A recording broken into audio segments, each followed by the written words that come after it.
इंदौर के कान्हा नदी और सरस्वती नदी में सीवरेज का गंदा पानी रोकने के लिए नगर निगम द्वारा पिछले 8 से 9 माह से नदियों के शुद्धिकरण के लिए कार्य किया जा रहा है, जिसके तहत आज पिलिया खाल में नाला टैंपिंग को लेकर कलेक्टर और निगम आयुक्त प्रतिभा पाल द्वारा निरीक्षण किया।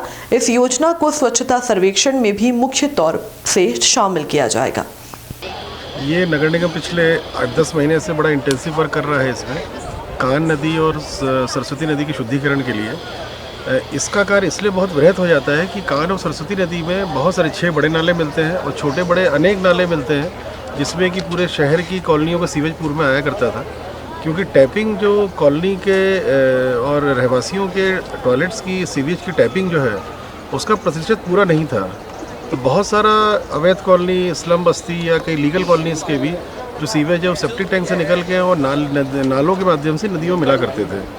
तो नदियों के प्रदूषण को रोकने के लिए, कान नदी को और सरस्वती नदी के प्रदूषण को रोकने के लिए यह आवश्यक था कि सभी जितने भी छोटे बड़े नाले हैं उनमें जो कॉलोनी का, बस्तियों का, अवैध कॉलोनी का, लीगल कॉलोनियों का, कमर्शियल एरियाज़ का जो सीवेज गंदा पानी जा रहा है उनके माध्यम से नदियों में, उनकी टैपिंग भी की जाए।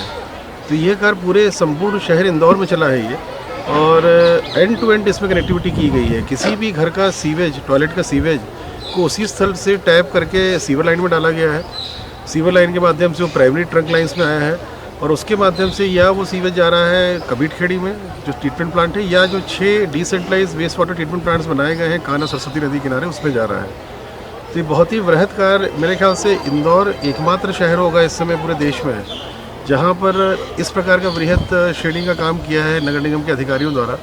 और स्पष्टतः यह काम यहाँ की जनता, यहाँ के जनप्रतिनिधियों, इन सबके सहयोग के बगैर संभव नहीं था। जनता ने बहुत सहयोग दिया है इसमें।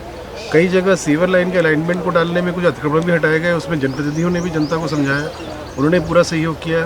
तो बहुत ही एक वृहत संयुक्त मुहिम के तहत ये कार्य जो पिछले 8-10 महीने में हुआ है, अब उसका रिजल्ट दिखने लग गया है। जैसे अपन जो खड़े हैं पिलिया खाल में, यहाँ लगभग कम से कम 35 से 40 मिलियन लीटर्स वाटर जो है वो यहाँ से पास होता रहा होगा। और इस समय आप देखेंगे कि बिल्कुल ही पानी नहीं बह रहा है, केवल पानी भरा हुआ है, जिसको कि अभी पंप लगा करके नगर निगम निकाल रहा है बाहर। और जब ये पूरी तरह से सूख जाएगा, मेरे ख्याल से 5-7 दिन 10 दिन में काफ़ी स्टेज सूखने की आ जाएगी, उसके बाद इसका सौंदर्यीकरण पूरा किया जाएगा। यहाँ पर पंचकुइया मंदिर के पास में जो पातालेश्वर बजरंगबली का मंदिर है, बड़ा सिद्ध और प्राचीन मंदिर है ये। यहाँ पर घाट निकल के आ गए हैं, इन घाट को भी नगर निगम निकाल रहा है बाहर। पिचिंग यहाँ प्रॉपर्ली की जाएगी और इस पूरे संपूर्ण स्ट्रेच को एक मॉडल के रूप में विकसित कर रहा है, ताकि लोगों को यह जानकारी प्राप्त हो सके कि किस प्रकार से सीवेज को नदी नालों में रोकने का लाभ। पुनर्जीवन का प्रोजेक्ट है वो इंदौर के लिए बहुत ही महत्वाकांक्षी प्रोजेक्ट है और काफ़ी लंबे समय से, जब से हम लोगों ने स्वच्छता में काम करना शुरू किया, तब से ये भी एक महत्वपूर्ण पहलू बना रहा। बल्कि कान और सरस्वती का जो रिजुविनेशन का प्रोजेक्ट है वो शायद उससे भी पहले का है। हालांकि इस पे सीरियस प्रयास हम लोग लगातार नगर निगम की टीम कर रही है। अभी का जो पूरा प्रोजेक्ट है उसमें ध्यान रखा गया है कि न सिर्फ नदी, बल्कि इसमें मिलने वाले जितने भी मेजर नाला हैं उन सभी में भी आने वाले सीवरेज को रोका जाए, ताकि जहाँ भी ये नाला जाके नदी में मिल रहे हैं उससे भी नदी प्रदूषित ना हो। तो नगर निगम सीमा क्षेत्र में आने वाला पूरा रिवर स्ट्रेच, पूरे जो 6 बड़े नाला हैं उनके स्ट्रेच, साथ ही साथ इनमें आने वाले 28 से 29 छोटे बड़े नालाओं को भी ट्रैप किया गया है।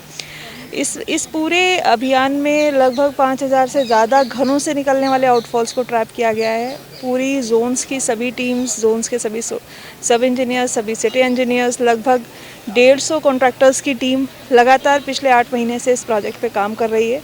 और चूँकि ये काम बहुत बड़ा था, बहुत महत्वाकांक्षी था, पर अच्छी चीज़ ये है कि ये काम लगभग अब समाप्ति की ओर है और हार्डली हमारे 6 पॉइंट्स अब बचे हुए हैं जिनको हम लोगों को वाइंड अप करना है। इसमें 2 रेक्टिफिकेशन के पॉइंट हैं और 4 जो नाला के पॉइंट हैं वो बचे हुए हैं। वो भी 10 तारीख तक, 10 से 11 में ये पूरे वाइंड अप हो जाने हैं। और इसका प्रभाव अगर हम लोग देखना चाहें तो सभी को दिखता है कि नालों में पानी कुछ स्ट्रेचेस में सूख गया है जहाँ आउटफॉल्स पूरे हो गए हैं, बाकी स्ट्रेचेस में बिल्कुल न के बराबर हो गया है। तो प्रयास ये रहेगा कि आने वाले 6-8 दिनों में रिवर में जितना भी पानी आए वो पूरा का पूरा ट्रीटेड वाटर आए और नाले हमारे सभी सूखे रहें जहाँ पर हमारा एसटीपी नहीं है।